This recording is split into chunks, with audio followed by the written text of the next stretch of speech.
troisième mandat waaye itam at li nga xam ne rek sa maanaam droit yi nga xam ne daal dinañ ko salfaañee ci ki nga xam ne rek moom mooy leaderu Pastef boobu di Ousmane Sonko donc ñuy xaarandi rek que ne F24 woote bi nga xam ne wootewaat na ko ndaxte woote woon na fi mu réussir ko ci li nga xam ne rek moom mooy mobilisation bi nga xam ne amoon na à la place de la nation mu wootewaat le 14 juillet ñu yaakaar ne rek dina daal di réussiraat li nga xam ne rek moom mooy Paris boobu Sagna. duñu leen ko autoriser. xam nga lan moo tax duñu leen autoriser. À l'heure actuelle gouvernement bi mënul jox benn poste vide. pour que opposition mën koo gagner. mais depuis quand dans l'histoire du Sénégal ñu ne la ay sénégalais ay centaines de sénégalais dem nañ mobiliser au niveau de la Cour pénale internationale. te nga ko mës a gis. ren yi ñu ne la les sénégalais se sont mobilisés devant la Cour pénale internationale. mais vous pensez que avec cette mobilisation ñu ne la le président dem na Paris ba foo xamante ni foofu la waroon dellu ba ñu daal di renforcer sa sécurité. Est-ce que vous imaginez comment ça se fait ñu ne renforcer nañ sa sécurité ba ñu recruter ñoo xamante ni ñooy la sécurité privée pour que ñu mun taxaw bu baax a baax mu veiller au gré la sécurité du président sénégalais. loolu c'est pas une première. Deux, loo xamante ni léegi nag vous pensez que ce président là maintenant va laisser au Sénégal ñi gars yi dafa benn rassemblement boo xamante ni dina am rassemblement bu mag a mag ba nit ñi di commencer di naan le président est dictateur le président est assassin dans son territoire. Vous pensez qu'il va le laisser faire ça?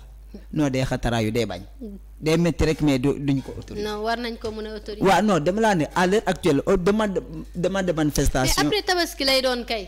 bal ñu daal di koy autoriser rek ñu mën a nekk ci jàmm ndaxte sénégalais yi jamono ji il faut que ñu bàyyi leen ñu génnee li nga xam ne moom moo nekk seen xol wa ilaa rek li nga gis le 1er at le 2 juin mooy daal di xewaat te loolu vraiment kenn ñaanu ko yàlla mu mel ni am na ku nekk ci ligne bi salaamaaleykum. salaamaaleykum. waaleykum salaam sëñ bi. waaw soxna si ñu ngi leen di nuyu. ñu ngi lay ziyaar bu wër yaa ngi si jàmm. waaw ñu ngi si jàmm alhamdulilah bon ñu ngi seetaan seen émission bi. mu am solo lool. merci bon ñu ngi koy suivre mu am solo lool vraiment ñu ngi leen di woowee depuis fii Espagne. te dëkk bi ñuy wax Palma de Mallorca parce que tey sax ñoom ñu ngi doon def seen rassemblement. ñu ngi fa demoon sànq. doon def benn rassemblement pour tamit def seen manifester bon sànq fa lañ ne woon bon manifestation bi jeex na parce que fii lépp heure la ñu ngi joxoon 18h ba 20h. waaw mais vraiment ñu ngi leen di suivre seen émission bi neex na et am na solo am na sens. vraiment état bi position bi nga xam ne moom la taxawee di ko doxee. actuellement nekkul loo xam ne loi la. nekkul loo xam ne yoon la nekkul loo xam ne lu nit mën a nangu la. parce que doomu aadama bi war nga ko mën a jox cëram war nga ko mën a delloo gëddam parce que bu dul dara nit ki su defee loo xam ne du yoon amoo droit barricade buntu këram wala nga koy téye ci këram. war nga ko mën a arrêté nga jàpp ko ou bien nga bàyyi ko mu nekk ci ay situation parce que barricade boobu nga xam ne moom tey def nañ ko ci buntu këram. dina tardeel population bi nga xam ne ñoom ñoo dëkk foofu dina tardeel ñi nga xam ne ñoo fa waroon dugg liggéey dina tardeel ñu bëree parce que loolu amul fenn fu ñu ko mës a gis ci loi. kon nag bon ñun. souvent liñ ci mën mooy génn marche génn wax génn naqarlu te réew dafa war a nekk ci yoon réew dafa war a am loi.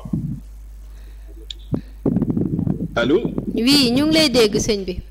waaw yaa ngi may dégg. waaw yaa ngi lay dégg bu baax waaw réew dafa war a am loi réew dafa war a am yoon. parce que tey boo gisee nit ñi ni woon dañuy génn def marche presque ñu bari génn ñu parce que ci Sénégal li tax ñu bari génn ñu parce que actuellement événement bi presque day xaw a nekk seen i situation yoo xam ni da leen di jàpp ba tax na du ñu mën yenn yi mais vraiment daal bu ñu sañoon état bi xool ni muy doxee jéem a dindi barricade yi nga xam ni def na ko ci buntu kër président Ousmane Sonko su fekkee dafa def erreur boo xam ni dañ ko cee war a topp ñu topp ko ci te bàyyi ko parce que lii ñuy def ni nekk na lu ñaaw loo xam ni chaque jour nit ñee ngi taxaw ci xeex chaque jour nit ñee ngi taxaw ci ay problème te loolu nekkul lu rafet. waaw vraiment ñu ngi leen di suivre di leen kontaanee di leen wax ni information yi ñu ngi koy déglu bu baax di nuyu Pa Assane di nuyu Nabou et tout ça ñu ngi nuyu ñi nekk ci télé bi yëpp. merci beaucoup. waaw vraiment tey daal xam leen ni dëkk bu ñuy wax Palma de Mallorca ci Espagne def nañ marche bu mag a mag jagleel ko ci liberté ak delloo Sénégal seen ak seen yelleef ci seen yoon bi nga xam ne ñoom ñoo ko moom. merci waaw vraiment loolu daal la ñu amoon loo xam doon nañ leen ko signaler di leen ko wax xam naa peut-être di ngeen gis affaire yi après vidéo yi ci internet bi. incha allah merci beaucoup sëñ bi. incha allah vraiment kontaan naa et jël nañ seen temps bu bari mais nag ñu ngi kontaan bu baax di leen déglu di leen seetaan.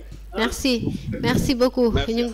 ñu ngi leen di jaajëfal bu baax a baax yéen ñi nga xam ne rek à chaque fois yéen a ñuy suivre ci 2A TV Sagna mel ni dañuy daal di jeexal li nga xam ne rek moom mooy plateau spécial bi comme ni ma ko waxee tout à l'heure li nga xam ne moom mooy rassemblement manifestation dañ ko war a bàyyee ñi nga xam ne rek ñoom ñooy askan wi ndaxte loolu mooy tax ñu mën a génnee li nga xam ne moom moo nekk seeni biir xol ba tax rek ñuy bañ ñu daal di def leneen loo xam ne donc day indi loo xam ne rek day yàq ci réew mi dara ndaxte lépp lu fi yàqu ñun la yàqul ndaxte ñun ñoo ko moom sunu alal la sunu mbir la donc bu ñu demee ba koy yàq peut-être dañoo jàpp ne rek amuñu lu ñu neex donc ñu leen di bàyyi ñuy manifester je pense que ne moom moo gën taxaw jàkkaarloog sénégalais yi wax li nga xam ne moom moo nekk seen xol je pense que ne loolu moo gën fuuf sax loo gis le fait que sénégalais yi di woote rassemblement du am dégâts musuñoo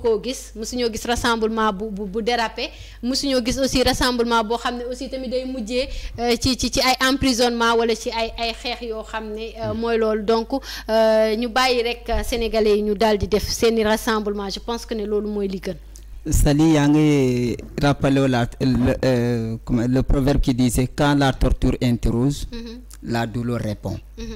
gis nga nit boo ko toppee ba mu sës même sa doom boo ko toppee ba mu sës di ko dóor bu demee dos au mur day daal di wëlbati sa kaw kan actuellement bu ñu bàyyiloo Sénégalais yi ñu génne loo xamante ne moom moo nekk seeni xol xëy na avec ça les éditions spéciales yi nga xamante ne dañ koy def di jox la parole aux Sénégalais ñuy wax la nekk seeni xol mais loolu day tax nit ki loo xamante ni mu ngi ci xolam bu ko génnee rek day daal di satisfaire mais boo leen tere non seulement amuñu accès du ñu wax fu nga xamante li ñu bëgg a wax duñu ko wax bu ñu ko waxee ñu tëj leen ci ñeneen ñi bu ñu defee manifestation ñu jàpp leen mais finalement jour boo xamante ne bu ñu xamante ne la situation est favorable à eux mais dañ koy daal di profiter alors suñu autorité nag fan la ñu war a xam ni la situation elle est tendue te ñu war a def le tout ba ñu ñëwaat le calendrier universitaire d'abord boo xoolee le calendrier universitaire dafa déréglé wu parce que boo génnee ñu ne la actuellement ñu ngi ci mois de juin ñoo xamante ni war nañu def seeni année 2022-2023 ba léegi commencé gu ñoo jàng sa d'ailleurs nga war xam ni la situation elle est grave depuis 2012 l'université les autorités se battent pour ramener le calendrier universitaire à la norme mais jusqu'à présent ils n'arrivent pas à l'avoir parce que tout le temps c'est des tensions c'est des grèves à ne pas finir dëkk bu nekkee situation boobu yow autorité da ngay war a def lu tout nga favoriser le dialogue favoriser la concertation bañ a indi loo xamante ni mën na gën a indi la division au sein de la société mais jamono ji depuis ça fait maintenant 2 ans gis nga gars yi dañoo indi benn tension benn relation d'animosité entre si askan wi wax xamante ni doo xam da ngay gis ne ñu jàpp nit kenn taxaw fale di tàcc mu ne c'est bien fait pour lui da ngay gis sa nit ñàkk bàkkanam ñu ne ñoom ñoo ko te ñoom ñoo perte ñoom ñoo dem manifester ji te warul nekk loolu warul mën a am ci xamante ni ñu ne c'est le Sénégal c'est le pays de la Teranga nous sommes tous des frères et sœurs fu xamante ni ñu ne musulman ak chrétien ñu ngi sëy séeréer ak joola ñu ngi sëy tukulóor ak lébu ñu ngi sëy mélange boobu noonu ñu nar koo transformer loo xamante ni en un obstacle la dañu war a éviter li ni mel parce que jamono ji la tension elle est vive au Sénégal laataa may terminer nag Sali bokk na yàlla natt na ma bokk ci journalistes yi xamante ni dañoo daal di signer la tribune des journalistes contre le troisième mandat gis nga jamono ji on doit oser affronter dire la vérité oser la vérité n'est rien que la vérité on ne doit pas attendre moi je prends la jurisprudence de 2011 on ne doit pas penser 2011 on avait des Sénégalais qui ont perdu la vie pour dire non au troisième mandat est-ce que Sénégalais yooyu noonu dañoo gën jamono ji est-ce que loolu mën nañ la non ñi ay Sénégalais ay kii lañu ay militants lañu war nañu mën a taxaw le journaliste est porteur de voix journaliste ci askan wi la bokk. journaliste bu gisee loo xamante ni war baaxul ci askanam. dafa war a alerter. alerte boobu nag ñun loolu la ñu def. c'est pourquoi on a pris nos responsabilités wax bind loo xamante ni c'est pour que le président revienne à la raison mu bañ a topp ñoo xamante ni ñoom ñoo koy pousse foo xamante ni moom moo di un discours yoo xamante ni c'est des discours de va-t-en-guerre discours yoo xamante ni yaa fi nekk mën nga def 2 mandats 3 mandats 5 mandats. dafa amul sens. le président a exercé. il est en train d'exercer pour 12 ans loo xamante ni dikkal na ko promettre na ko Sénégalais yi pendant 7 ans. def na ko defu ko moom xam na ko bu fekk après ñu joxaat ko mandat de 5 ans. lu ma promettre Sénégalais yi def na ko defu ko moom xam na mais di warul xaar ba ñu ne léegi son mandat il reste à peu près 7 mois. mu ne d'accord encore je vais faire de nouvelles promesses mais yow laaj nga 2 fois mënoo satisfaire la demande wala tu as satisfait. si tu ne peux pas satisfaire ñoo xamante ni loolu nga waxoon. waroo fi taxawaat nga ne da ngay xataraw da ngay laajaat. vraiment maintenant bu fekkente li nga waxoon def nga ko.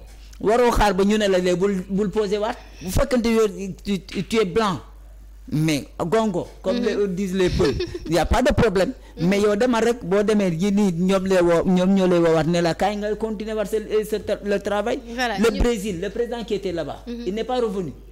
Mais tout ça c'est possible c'est des solutions yoo xamante ni le président peut en profiter. waaye nag pour daaneel foofu waxoon na ni démb waxoon na ni le moment venu je vais me prononcer mais ça sera un choix assumé en décortiquant un peu le mot si par exemple le choix assumé mooy de ma présenter wu loolu le président ne va pas insister là-bas pour dire que ça sera un choix assumé mën na fa wax ni ça soit un choix responsable voilà c'est ça en jouant un peu sur les mots un choix assumé mooy dina assumer voilà bon d'accord baal ñu jël benn dernier intervenant boobule asalaamaaleykum.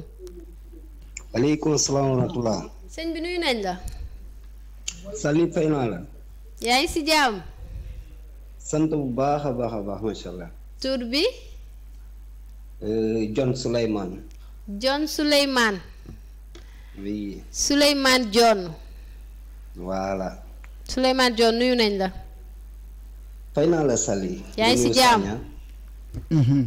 ça va alhamdulilah. alhamdulilah yaa ngi en direct sur 2A TV. voilà merci Sali. nuyu Sagna sama collègue.